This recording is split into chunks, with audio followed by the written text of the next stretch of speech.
That's where we could break. I would say the upside of the euro could be broken, the 140 kind of resistance area. And the reason why I believe that is the currency market is always trading on the expectation.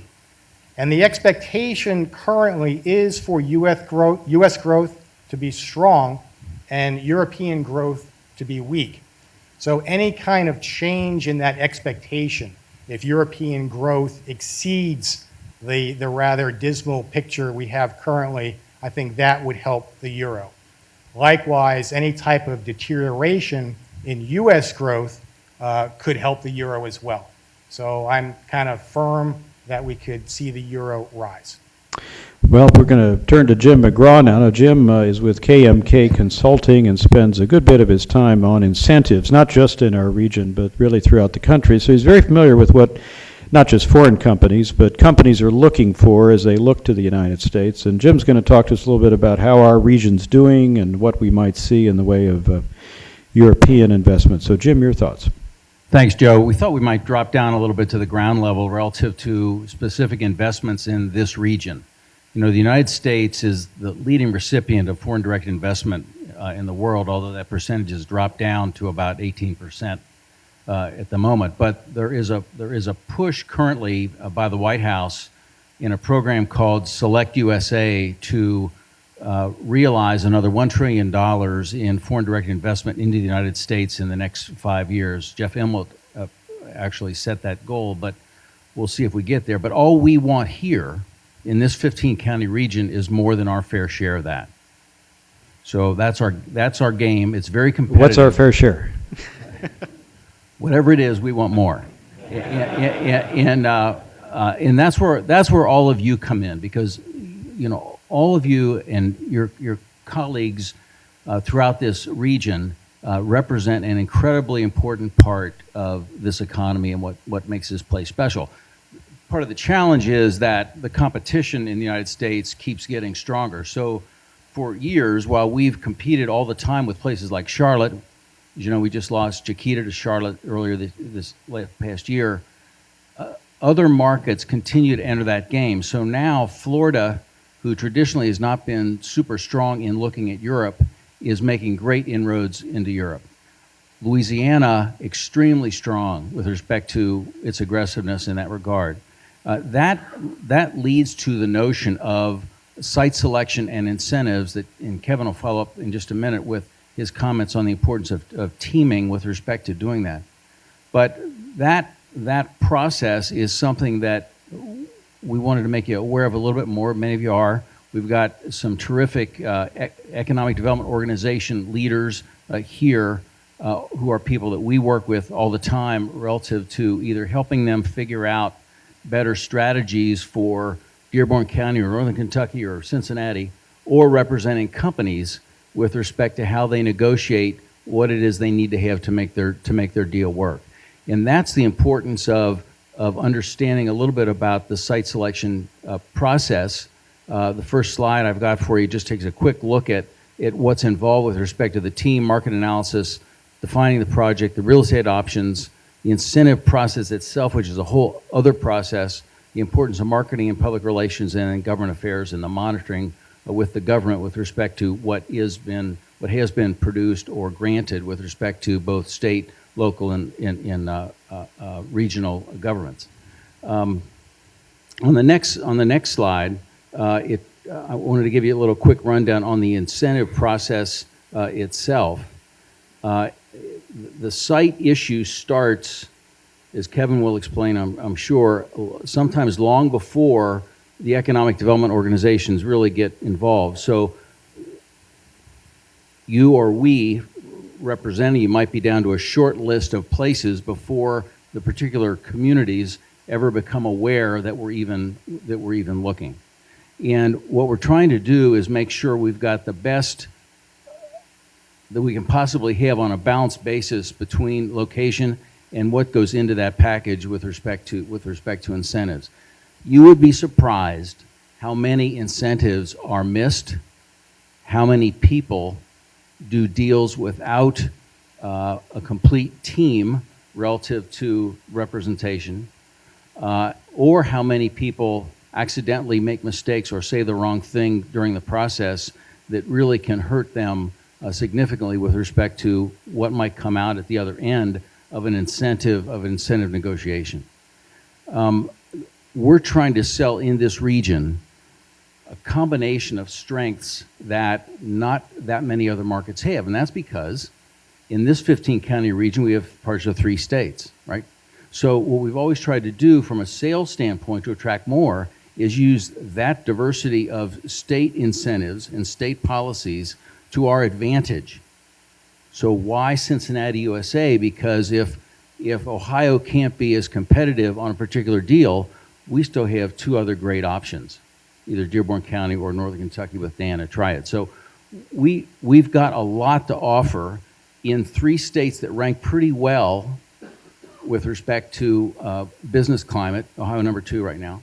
We rank pretty well relative to aggressiveness of incentives in terms of being competitive. We've got some changes going on there. Some states getting more aggressive. Governor Kasich in Ohio wanting to get out of the beauty contest relative to incentives and sticking more with an ROI type of analysis. But we'll see where that goes. Dearborn County with its own deal fund that gives them a pretty good advantage and a very great location to the airport. A great asset in DHL. Joe at DHL was very modest, I thought, with respect to the horsepower of that asset and what that represents for us in Cincinnati. And we're trying to sell that as much as we can relative to more attraction for foreign direct investment. So all those things come into play in a pretty important way. And that all fits into this incentives process once we get to this kind of short list of sites and alternatives. On the next slide, I just want to give you real quickly some of the categories on incentives. So all those things go together to make up what might be possible. And that's not a complete list because there's a lot, depending on the site, there's great opportunities with historic tax credits. Joshua Smith, the city manager of Hamilton, who's here, was just talking about that with me before we started. The EB5 program has become very popular, kind of languished for a number of years. This year, it'll probably max out at 10,000 EB5 investors relative to using those things as part of the incentive structuring process. So in the case of our firm, for example, we sort of combine this issue of what you think of as incentives in terms of tax credits and loans and grants and so forth with public financing, which can be public-private bonds, can be new market tax credits, can be EB5 program, et cetera. And all those things go together. But negotiating all those things between the local level and the state level becomes pretty important. I wanted to give you real quickly, as I close, just some tips to think about relative to some takeaways. First, get your experts on your team early relative to site selection and incentives. Make them part of the strategy process if you can. Make sure that everyone is locked in on confidentiality. Lots of mistakes with respect to confidentiality. Very important. Easy to say the wrong thing accidentally at the wrong time. Be honest regarding competitive jurisdictions. Very important. If your company is looking at alternative jurisdictions, whether it's inside the same state or with other states, honesty by far is very important. And I think states are becoming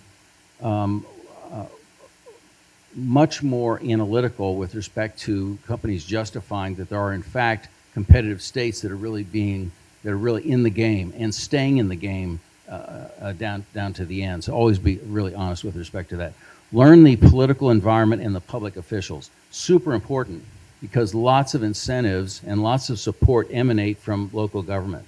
And knowing those men and women, understanding what that political environment is like with respect to an appetite for incentives or for support is extremely important. And then just remember that incentives don't drive the deal. The deal drives the incentives. So incentives really is kind of the icing on the cake, not the cake.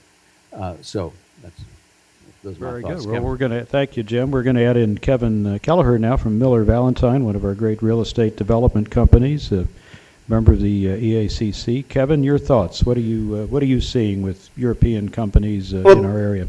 Just kind of dovetailing on what Jim had to say, there's words that I like to live by, and that's the right location will never ensure success, but the wrong location will guarantee failure. And, you know, I've worked with a lot of companies, whether it's retail site selection, manufacturing, distribution, or office. And some of the most basic mistakes I've seen, and you may hear this and say, oh, that's pretty commonsensical, and it is. But some of the most basic mistakes I've seen have been in the composition of the site selection team. You know, you got a lot of different functions going into the selection of a site, and often, you know, someone will, after the fact, think, oh, we should have included operations, or we should have included HR and public relations, or, you know, we should have included marketing and incorporated this location into our branding. You know, some of the things that I've seen happen is, you know, imagine selecting a location and, you know, whether it's purchasing some land, negotiating a lease, having an incentive package completed, and then discovering, wow, we don't have access to affordable labor here, or there's right-to-work issues that, you know, we didn't consider, or finding out that, you know, location A versus another location you had considered has construction costs at 25% higher than you might have forecasted, or picking a location that may seem good for your business right now, but it doesn't take into account any potential for growth or potential for future locations. Or a facility that doesn't cater to a specific specialty in that area. I can tell you I did a site search project for a gastric banding company. They did not include HR in their site selection process. Signed a lease, had a location all set to go in Atlanta, and then someone asked HR, well, how are we coming on hiring a gastric surgeon? They said, oh, we can't find one there. So it torpedoed a project that initially started and had some momentum going and was consistent with the expansion of the company, and just put a big speed bump into it. So if I can leave you with one thing, it is make sure that a site selection team is a cross-functional representation of the company as a whole that takes into account all of the characteristics and functions in your company. So, Thank you, Kevin. And then we're going to add in Greg Schulte. Greg is with Bonfilioli.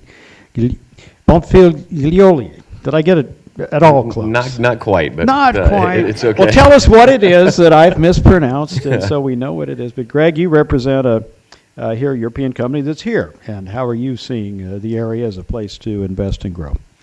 No, thank you. Hopefully, I don't have to sell anybody on moving to Cincinnati or the Cincinnati region. I think everybody here has already bought into the area. But from the Bonfilioli standpoint, there you go. Yeah, prego. In 2002, when Bonfilioli was really looking to make a U.S. presence, we were about $3 million in the U.S. And we were saying, okay, what do we do? This year we're celebrating our 57th anniversary as a company. So you can imagine we're an industrialized company. We sell industrial type products. We sell gearboxes, electric motors, things of that nature. So when you go back to Elizabeth's slide before, you can see, looking at the macro level, most of the business that we are going to be in is east of the Mississippi, outside of Texas and things of that nature. So you say, okay, where do you put a facility up when your customer base in the future is going to be in Iowa, going to be in Texas, going to be in Louisiana, going to be in the Carolinas, and up in the Northeast? And we said, geographically, we need to be in the center of it all. So we want to be within 1 to 2 days shipping point to all of those locations, and have the capabilities logistically to also go to the West Coast. But then we also have to import material from all over the world because we have factories in Italy, we have factories in Germany, Slovakia, Vietnam, India, and so forth. So we've got to be able to import material from all over the world. And so we need a good rail system, we need a good air system, and logistically it made sense to be in this general vicinity. Then to Jim's point, we looked at, okay, what kind of incentives can the different regions put forth to an area? And I appreciate the intro. We looked at what kind of capabilities does Kentucky have? What kind of capabilities does Indiana, Ohio? And this made a very good regional sense to be competitive. Again, we were only a $3 million business, about 5 people in terms of what we had. But we had a vision, we had capabilities, we knew where we were going to be. And globally, Bonfilioli was, at the time, about a 300 to 400 million euro company. So we had the capability and the presence to be able to be here. And that's what we were leveraging on. And today, in 2002, we decided to lease a facility. And in 2007, we built our 80,000 square foot facility. And just this year, we're starting to expand and remodel and do further advancements as well. And we approached right around 120 million. So we had the vision, we had the idea, but logistically and personnel-wise, we said also going into that area, where is it going to be good for us to hire industrial workers?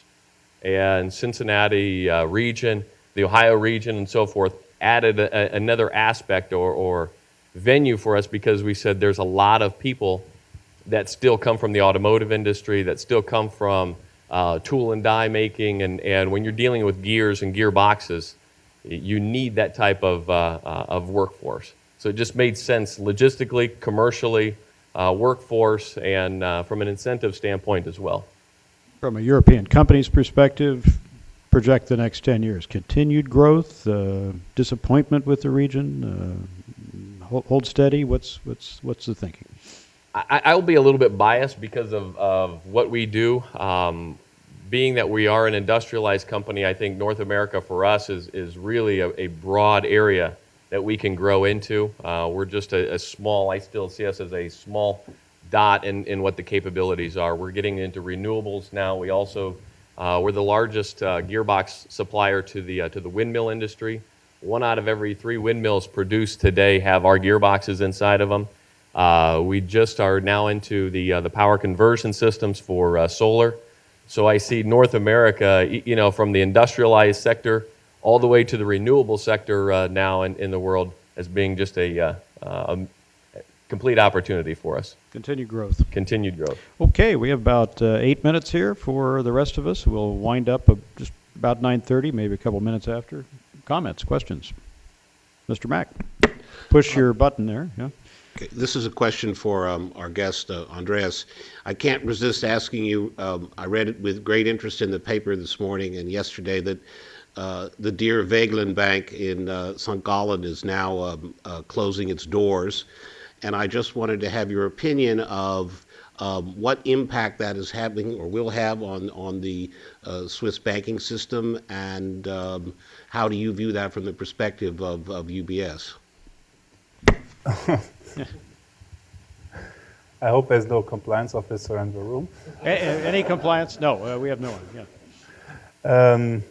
Yeah, I mean, what I can say is that obviously the whole issue with tax evasion, which UBS was the first to get caught in the US, and then it has spread out to the rest of the Swiss banking system, is putting a lot of duress, obviously, on the whole Swiss banking secrecy. And if we project ourselves within the next 10 years, it's very likely that this sort of banking secrecy as we have known it will not be there anymore. And we have gotten a lot of pressure from the US first, but then it's spread over to Germany now, which is also giving Switzerland a hard time at this stage.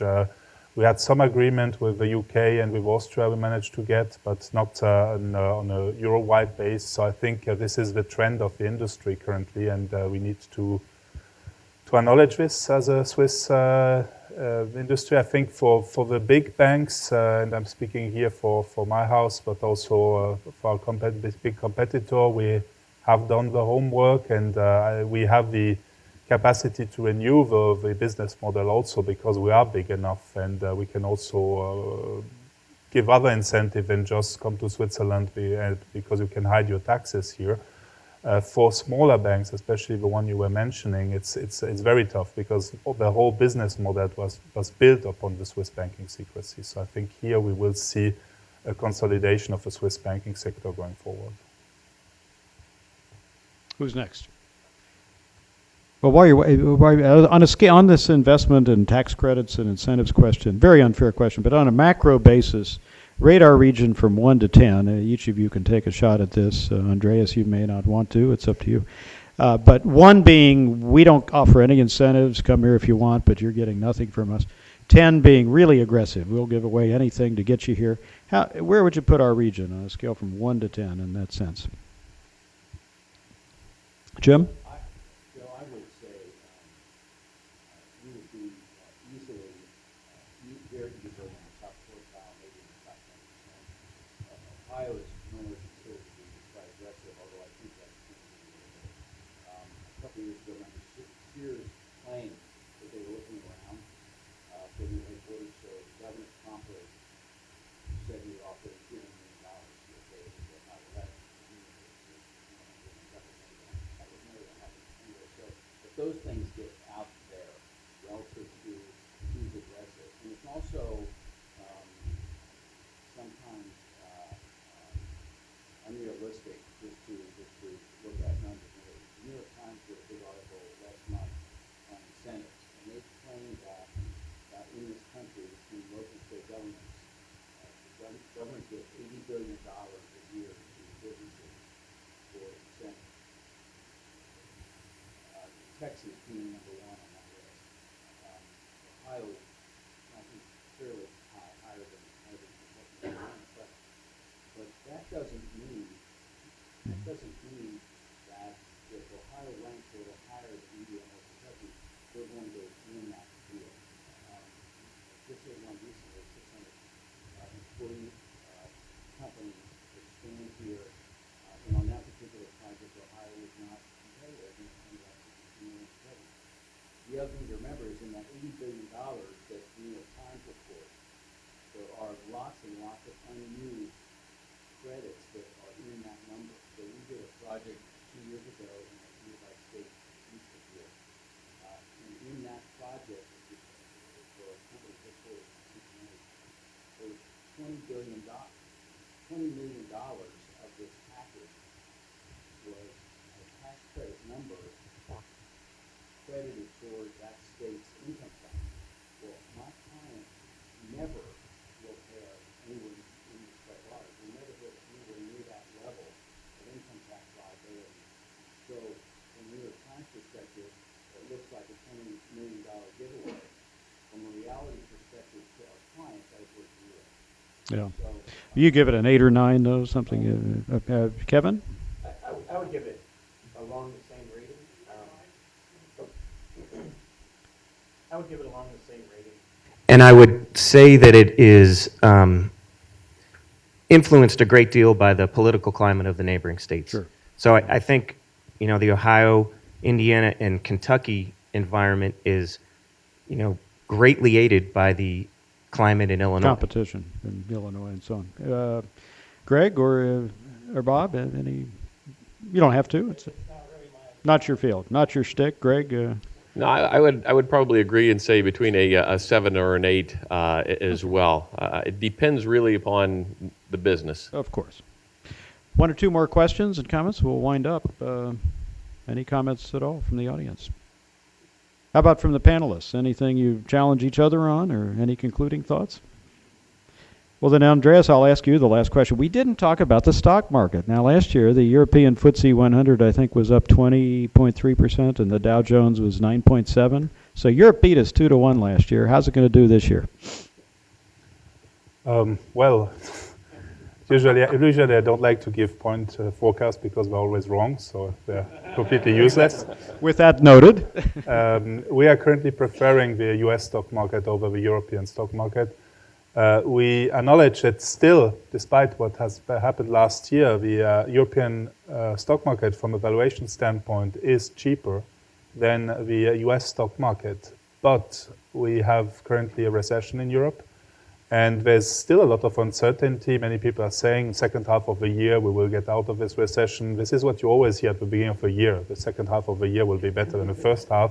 So I have my doubts here that this will really be the case. And on the top of that, there is an uncertainty. I mentioned it before in terms of all those elections, in terms of what is still going on in Greece, and you never know what is the next big thing happening in Europe. So we prefer to be on the safe side here. What we can say about the US business cycle, safe obviously for this whole ongoing debate about the fiscal cliff and the debt ceiling and all this sort of stuff. It's a pretty boring place this year, so this is a good thing. It will have a growth rate roughly 2.5%. Last year there was a very good news out of the US, which was the bottoming out of the housing market. Currently what we recommend in the US market is to go for small and mid caps, because we think we're at the beginning of a cycle here. And so those tend to outperform the large caps. Thank you very much. And you reserve the right to be wrong. So that's fine. We should stop. It's 9:30. In conclusion, I want to first save the applause here. But Ann Capel and Paul and Ilona just do such a wonderful job of bringing this all together. I think this morning, logistically and otherwise, was just perfect. So we need to thank them. We need to thank all our panelists.